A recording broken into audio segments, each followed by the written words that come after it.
Kalau ada satu rumah di Indonesia ini, anggap di Bali sinilah, karena antum lagi di Bali. Ada satu rumah teman-teman sekalian, di situ ada orang bunuh diri, gantung diri. Kira-kira mau beli rumahnya nggak? Jawab jujur ya. Kenapa nggak mau? Hah? Setelah saya jelaskan malam ini, beli besok ya. Diskonnya buat saya. Baik, banyak orang jawabannya takut. Kenapa takut? Ada ruh gentayangan. Baik, simpan contoh itu. Ada contoh kedua teman-teman. Ada satu rumah, tadi bunuh diri ya. Sekarang satu rumah dibunuh oleh perampok. Mau beli rumahnya nggak? Sama juga. Masya Allah cuma 3 orang yang jawab, yang lain berani semua ini. Gak mau juga beli. Kenapa? Takut. Ada ruh gentayangan. Teman-teman sekalian, ambil dari saya malam ini dengan izin Allah. Ini ilmu dari wahyu, bukan dari saya. Tidak ada ruh gentayangan. Gak ada ceritanya dalam Islam kuburan terbuka pocongnya keluar. Gak ada itu. Gak ada tangan dari kloset tarik-tarik orang. Itu semua dusta. Dusta. Perusakan akidah dari media-media syaitan. Sinetronnya, filmnya, segala macam. Manusia bisa berubah jadi singa lah, bisa beginilah, macam-macam. Dusta, dusta, nggak ada dalam Islam, nggak ada. Dari mana dalilnya? Nggak ada ruh gentayangan. Baik, dengarkan hadisnya. Hadis yang mulia, hadis riwayat Bukhari. Suatu hari Nabi SAW pernah mengantar jenazah sahabatnya. Waktu jenazah tersebut ditaruh di kuburan, kata Nabi SAW, kalau seseorang mukmin meninggal dunia, siapa orang mukmin teman-teman sekalian? Orang yang sudah menggabungkan antara rukun Islam sama rukun iman. Kalau antum syahadat sudah, muslim, alhamdulillah, sholat 5 waktu, zakat, puasa Ramadan, haji, sudah dikerjain. Ditambah dengan keimanan, yakin Allah ada, yakin malaikat ada mencatat, yakin diturunkan dalam Al-Quran, yakin ada Rasul yang mengajarkan Nabi Muhammad SAW, ada diterima pahalanya hari kiamat, maka itu namanya mukmin. Ditambah dengan mengimani qada dan qadar. Kalau ada orang sholat, Allah ada nggak ya? Malaikat catat nggak ya? Hari kiamat saya terima nggak? Ini masih muslim, belum mukmin, masih level di bawah. Pertama muslim dulu baru mukmin. Makanya dalam hadis disebutkan ada iman, ada Islam, ada iman, ada ihsan, gitu kan? Ini level-levelnya. Nah kata Nabi SAW, kalau orang mukmin menggabungkan antara rukun Islam sama rukun iman, sholat yakin Allah ada, sholat begini dan seterusnya, maka akan datang kepadanya 3 sosok malaikat pada saat meninggal. Dan ini teman-teman bukan dongeng saya ceritakan, ini hadis Nabi, berita wahyu yang pasti kita semua akan saksikan. Demi Allah ini benar, ini wahyu, gitu kan? Malaikat datang, di kiri kanannya malaikat rahmah yang membawa kain kafan dari surga, yang satu malaikat maut di ubun-ubun kepalanya sambil berkata, ya ayyatuhan nafsul mutmainnah irji ila rabbiki radiyatan mardiyah. Hai jiwa yang baik, keluarlah kepada rahmat dan pengampunan Tuhanmu. Kata Nabi SAW, ruhnya keluar lebih mudah daripada air dari mulut kendi, cepat sekali. Begitu keluar, belum sesaat keluar ditangkap oleh malaikat rahmah, dibungkus dengan kain kafan dari surga, dibawa ke langit. Begitu dibawa ke langit, menembus 7 lapis langit, semua malaikat-malaikat di atas langit sana berkata, ruhnya siapa ini? Sungguh mulia ruh ini. Kenapa? Kata Nabi SAW, karena ruh itu mengeluarkan bau yang lebih wangi daripada bau kasturi. Semoga kita semua insya Allah termasuk. Maka kata Nabi SAW, malaikat rahmah mengatakan ini fulan bin fulan, namanya yang paling mulia di dunia. Lalu kemudian ditembuskan sampai langit ke-7, lalu kemudian malaikat terdengar suara dari langit ke-7. Allah Azza wa Jalla berkata, catatkan hambaku termasuk penghuni surga, kembalikan dia di dunia, di sana saya ciptakan, di sana pula saya akan bangkitkan. Diantar ruhnya bersamaan jasadnya, diantar oleh kerabatnya. Baru 3 langkah mereka jalan, dia masih bisa, ruh ini masih mendengarkan suara sendal mereka. Lalu malaikat datang mendudukkan dia lalu berkata, siapa Tuhanmu, siapa nabimu, apa kitabmu? Lalu dia kalau orang beriman, kata Nabi SAW, Allah berfirman, yuthabbitullahu alladhina amanu bil qawli tsabit fil hayatid dunya fil akhirah. Allah akan tetapkan jawaban di lisan orang-orang beriman di dunia. Kalau dia belajari agama ini lalu ditanya kenapa kau sholat, kenapa kau puasa, dia akan punya jawaban dari wahyu. Dan di akhirat kata ulama tafsir adalah yang dimaksud pertanyaan mungkar nakir atau malaikat di kuburan. Ringkas cerita adalah dia akan menjawab, Tuhanku Allah, Nabiku Muhammad, kitabku Al-Quran. Pada saat dia jawab jawaban itu teman-teman sekalian, maka tiba-tiba saja kata Nabi SAW, malaikat tersebut membukakan baginya pintu neraka. Azab, siksaan, orang teriak-teriak, api yang berkobar-kobar, dia ketakutan. Kata malaikat, lihat dari apa Allah selamatkan dirimu. Karena kau beriman, kau nggak jadi masuk sini. Ditutup, supaya dia tahu nih, Kalau dia berbuat salah akan masuk situ, ditutup. Dibuka pintu surga, dayang-dayang, permadani, istana yang luas, luar biasa. Dia gembira. Lalu kata malaikat, kau akan masuk di sini. Maka si mayit tersebut pun berdoa mengatakan, ya Allah cepatkan waktu, karena aku ingin masuk ke dalam surgaku.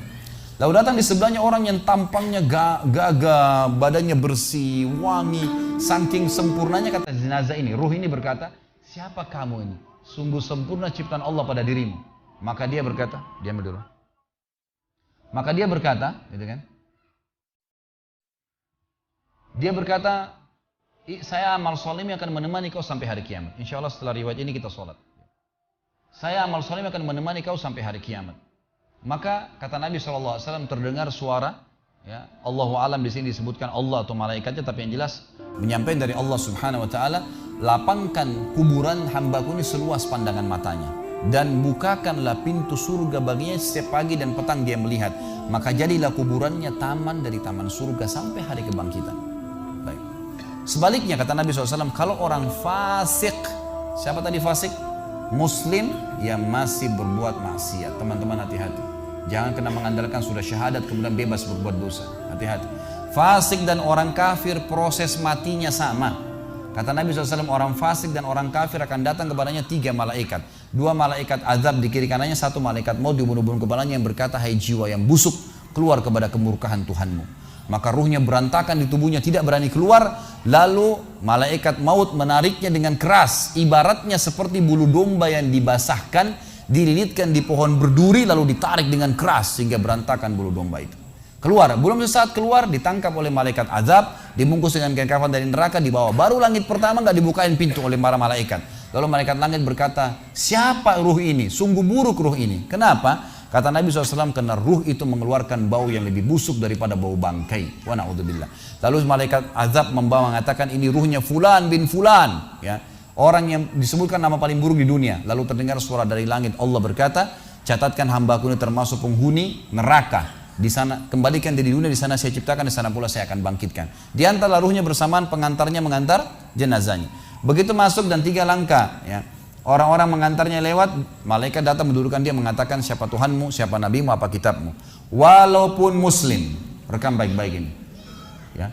Lahir dalam keadaan Islam, sesekali sholat, fasik, masih banyak maksiat, tidak tobat sebelum meninggal, sama. Jawabannya kata Nabi SAW dengan orang kafir, innama aqulu kama kana yaqulun nas. Saya nggak tahu, saya cuma ikut-ikut dulu orang bilang apa, nggak bisa jawab. Lalu kemudian dibukakan baginya pintu surga, dayang-dayang, permadani, istana, pemandangan yang luar biasa, gitu kan? Maka dia kagum, kata malaikat, lihat dari apa kau haramkan dirimu. Dulu kau bisa masuk sini, tapi kau tidak mau, ditutup. Dibuka pintu neraka, azab, siksaan, orang dipotong, teriak-teriak kesakitan. Lalu dia ketakutan, kata malaikat, ini tempat kau selamanya, kau tidak akan bisa lari. Maka dia berdoa mengatakan, ya Allah jangan kau cepatkan waktu karena aku tidak ingin masuk ke dalam nerakaku. Lalu datang di sebelahnya orang yang buruk tampangnya, bau badannya nggak enak. Lalu saking buruknya kata jenazah ini, kata ruh ini, siapa kamu ini, pergi dari saya, sungguh buruk ciptaan Allah pada dirimu. Maka dia mengatakan, tidak, saya amal burukmu yang akan menemani kau sampai hari kiamat. Lalu dalam penutupan hadis Bukhari ada 2 riwayat. Yang pertama, Allah Azza wa Jal, ya, mengirim kepadanya malaikat yang tidak punya penglihatan dan pendengaran. Allahu alam bagaimana nih? Yang membawa sebuah besi, yang kalau besi itu seluruh jin dan manusia bersatu mau membalik saja mereka tidak mampu. Bayangkan seluruh jin miliaran, seluruh manusia miliaran, balik saja mereka tidak mampu. Ini saking kuatnya malaikat tersebut. Maka menghantamkan ke tubuh orang ini, hancur, diutuhkan kembali lagi. Begitu terus sampai hari kiamat. Riwayat yang kedua mengatakan, Allah Azza wa Jal membuat dinding kuburannya merengut tubuhnya, menjepit tubuhnya sampai seperti ini tulang rusuknya. Kembali lagi. Kata ulama hadis digabungkan keduanya. Dipukul sambil diremukkan, dikembalikan lagi. Begitu terus sampai hari kiamat. Maka teman-teman sekalian, dalil ini sebagai penutup dalam sesi pertama materi kita, teman-teman sekalian, dalil ini menjelaskan tidak adanya ruh gentayangan dalam Islam. Gak ada. Kita tarik ke contoh tadi. Orang yang bunuh diri tadi berdosa besar bukan? Dosa besar. Berarti dia meninggal sekarang di kuburan lagi disiksa. Gak ada ceritanya keluar ganggu orang atau balas dendam. Gak ada waktu. Hancur, remuk, dikembalikan lagi. Begitu terus. Kemudian juga sama. Orang tadi contoh kedua yang dibunuh sekeluarga. Kalau dia muslim maka dia mati syahid. Matinya mulia bukan? Mulia. Berarti lagi nikmatin kuburannya taman dari taman surga. Nggak ada ceritanya tuh mereka keluar lagi ganggu orang. Gitu kan. Jadi mulai sekarang beli rumah yang banyak dianggap keramat tuh. Bacain surah Al-Baqarah ada semua syaitannya tuh. Harus yakin dengan sabda Nabi SAW, rumah yang dibaca surah Al-Baqarah tidak akan masuk syaitan. Nggak ada. Takut semua syaitannya. Baik, kita tutup dengan kata-kata saya teman-teman sekalian. Lalu dari mana kalau saya beli rumah saya pernah dengar suara bayi di atas rumah, atap rumah saya. Saya pernah dengar suara cangkul di belakang rumah, pintu bunyi sendiri, gitu kan. Itu semua permainan syaitan yang ada di sekitar rumah itu, atau Anda yang bermasalah. Harus diruqyah. Dibacain ayat, ada sihirnya tuh. Mungkin pernah mandi dulu ilmu kebal, mungkin pernah ini, mungkin pernah bersemedi, apalah macam-macam yang khurafat ini, maka dia harus diruqyah. Jadi harus diobatin. Baik, begini contohnya. Kalau kita lagi lewatin tadi rumah yang orang ada bunuh diri, ini kalau ada syaitan di sini marah dengan saya, tapi saya nggak peduli. Memang dia musuh kita. A'udzubillahi minasyaitonirrajim. Gitu kan. Allah hancurin mereka. Gitu kan. Yang jelas teman-teman sekalian, kalau kita lewat di rumah yang ada orang bunuh diri, gitu kan. Misal pagarnya 10 meter, begitu kita jalan 1 meter pertama, semua syaitan itu gerumunin kita tuh. Tuh yang bunuh diri itu perempuan, matanya belalak, rambutnya panjang, keluar darah dari hidungnya. Terus dibisikin. Orang yang takut, manusia yang takut, maka pada saat dia balik ke tempat yang tadi syaitan bisikin dia itu, dia lihat betul nanti perempuan tuh.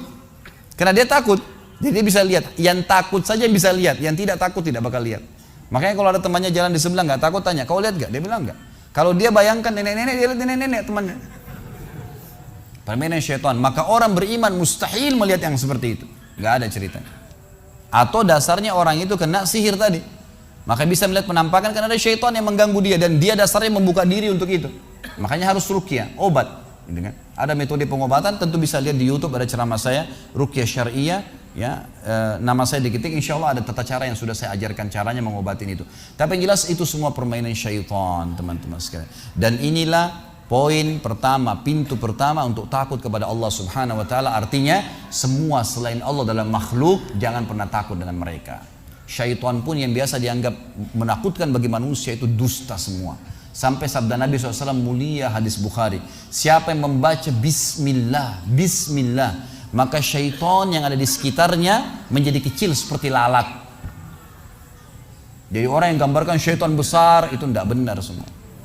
Kata Nabi SAW dalam hadis Bukhari yang lain, siapa yang mau masuk ke rumahnya lalu dia baca Assalamualaikum, salam warahmatullahi wabarakatuh, syaitan di sekitar rumahnya berkata kepada teman-temannya, tidak ada tempat nginap buat kalian malam ini.